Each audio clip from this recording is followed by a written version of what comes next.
We are here in the garden with St. John's wort, Hypericum perforatum, and it's kind of a pretty little plant to have in your garden. This is really simple to grow. It likes full sun and it likes slightly acidic soil, although we do have neutral to almost a little bit higher on the alkalinity in the soil, and it seems to do just fine.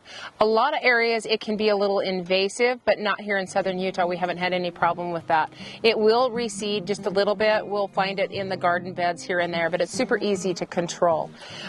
Some of its identifying characteristics are its five-petaled yellow flowers, and it has opposite leaves, and then if you pick off one of the leaves and you hold it up to the sunshine or a light, you can see little dots.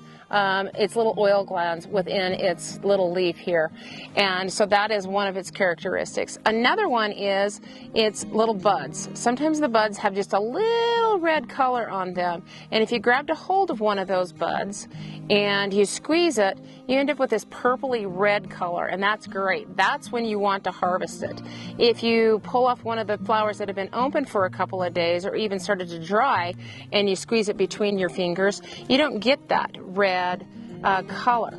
So we want to harvest this when it is giving us that red color. That's when it's the best. So even though these flowers haven't opened up and they're just buds, this is a great time to start harvesting this.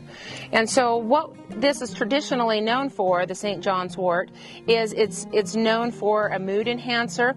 It's known for nerve pain, and it's antibacterial and antiviral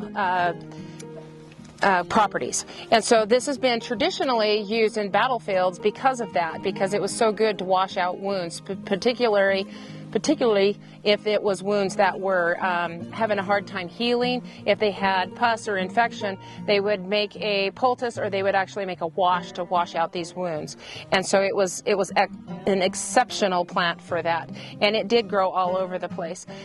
So some of the other things that we do with it is we make an oil out of it, and so we infuse the flower buds.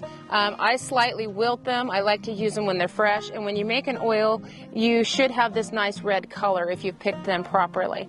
So when you hold it up to the sun, you'll get this reddish color, and that's when you know that you made your oil correctly. And so some of the other things you can do is you can make tinctures out of it, and I do it the same way, and you will get that red hue as well with the tinctures. And so I'll just come through here and I'll just harvest all these buds, a little bit of leaf, a little bit of flower is fine too. And then I'll take this in a flat, and then I'll put it in just on the counter for a couple of hours, and I'll let this just kind of dehydrate a little bit, so some of the water, so that we don't have all of that water in there when we infuse it in oil. If we're doing a fresh tincture with this, we can process this right away. So we'll just come through here and just continue to harvest our blossoms. This will continue to grow through June through July. If we continue to harvest it, it'll continue to bloom. The St. John's wort that we have in the shade blooms earlier in May, and it only blooms once or twice, where this will continue to bloom. So it definitely likes sun, and it definitely likes fertile soils as well. So while this is in our garden bed, it'll get compost and it'll get fertilizer when we feed the plants as well.